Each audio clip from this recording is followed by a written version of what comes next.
Il est 16 heures à Kinshasa, mesdames, messieurs, bienvenue à ces bulletins d'information.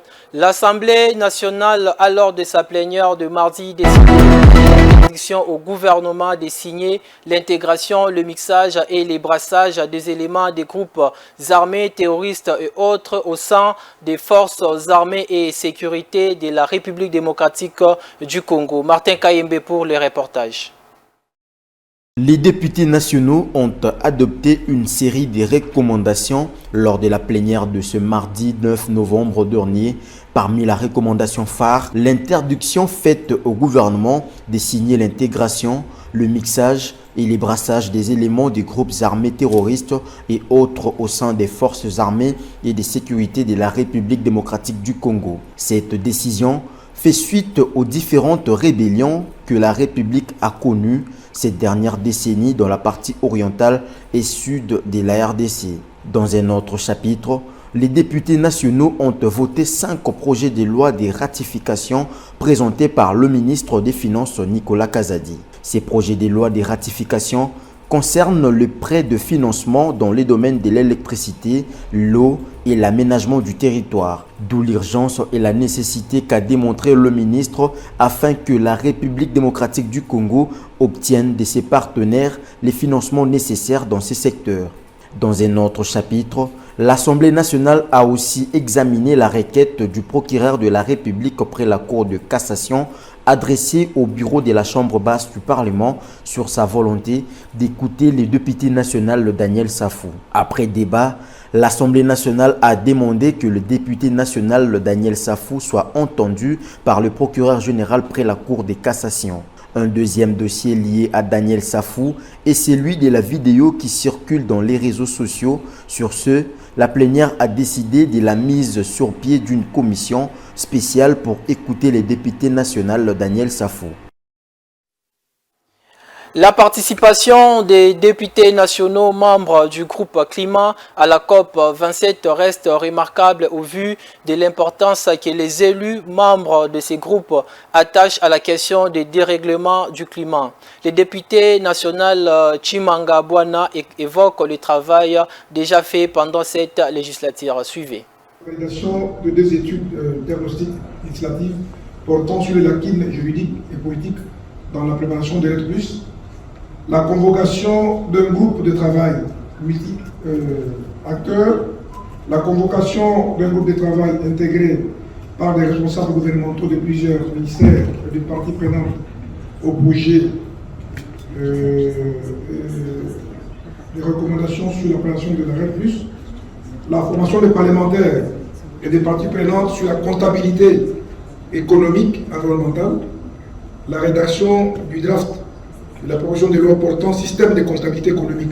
La journaliste française Sonia Roley a été expulsée Manu Militari de la République démocratique du Congo hier mardi 8 novembre. Collaboratrice de longue date de la radio France Internationale RFI, elle est bien connue pour avoir couvert et réalisé plusieurs enquêtes de référence en RDC. Sonia Roley venait de rejoindre l'agence de presse Reuters et attendait une autorisation officielle de la Direction générale des migrations DGM pour son accréditation. Les conséquences des eaux de pluie dans la commune de Mongafula, précisément au quartier Kindele, sont perspectibles. Les avenues sont impraticables et même la route principale Kimwanza n'est pas épargnée par cette triste réalité. Les riverains en appellent à l'assistance de l'autorité de la ville. Wilfried Ibala était sur place.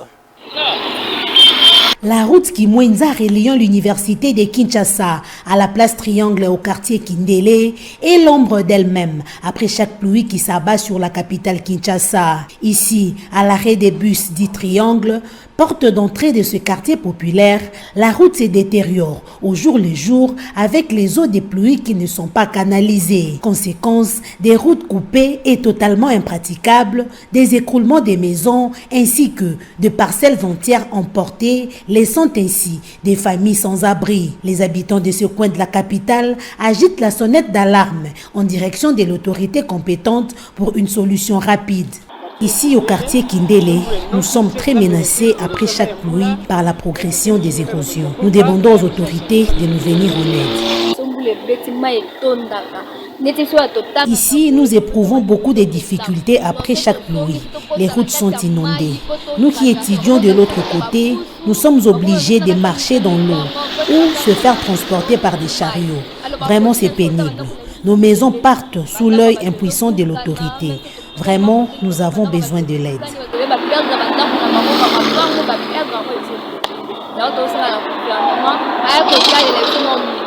La saison de pluie qui vient à peine de commencer, des cris de détresse sont entendus dans plusieurs quartiers de Kinshasa et dans des provinces. Espérons que ces cris ne tombent pas dans les oreilles des sourds.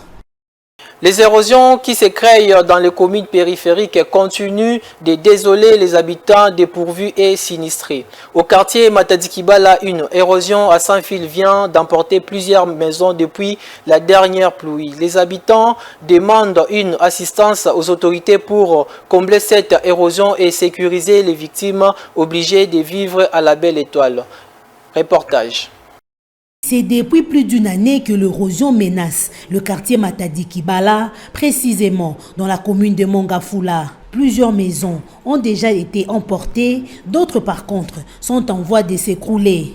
Ne voulant pas subir le sort des autres victimes sous la pluie, les habitants de ces quartiers se sont levés avec les instruments nécessaires pour essayer tant soit peu de créer un autre canal pour les eaux des pluies. Ils lancent un cri de détresse au gouvernement pour qu'il leur vienne en aide afin d'éviter des pertes en vies humaines. Nous sommes vraiment désolés parce qu'il y a des maisons là qui sont déjà parties. Jusqu'à présent, le gouvernement ne voit absolument rien. Donc, nous sommes vraiment emportés. Donc, nous avons besoin que le gouvernement puisse nous aider à nous soutenir à propos de cette période. Ce pays nous appartient tous. Ce caniveau, après les travaux de réhabilitation par les Chinois en ces lieux, était abandonné et les eaux provenant de l'autre côté ont commencé à couler en grande quantité. Nous avons tenté en vain de stopper l'hémorragie avec des sacs remplis de sable. Voilà pourquoi nous demandons aux autorités compétentes de nous venir en aide.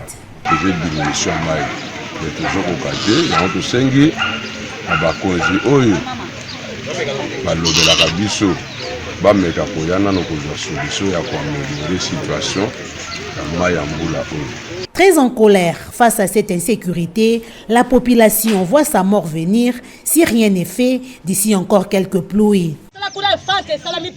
Regardez de l'autre côté, il y a eu une fente près de la maison du chef de localité. Ils ont bloqué une bande pour qu'elle soit en paix. Moi aussi, j'ai détruit de ce côté. Si ça ne marche pas, je détruis encore de l'autre côté. Nous demandons au chef de l'État de nous aider et de nous trouver une solution.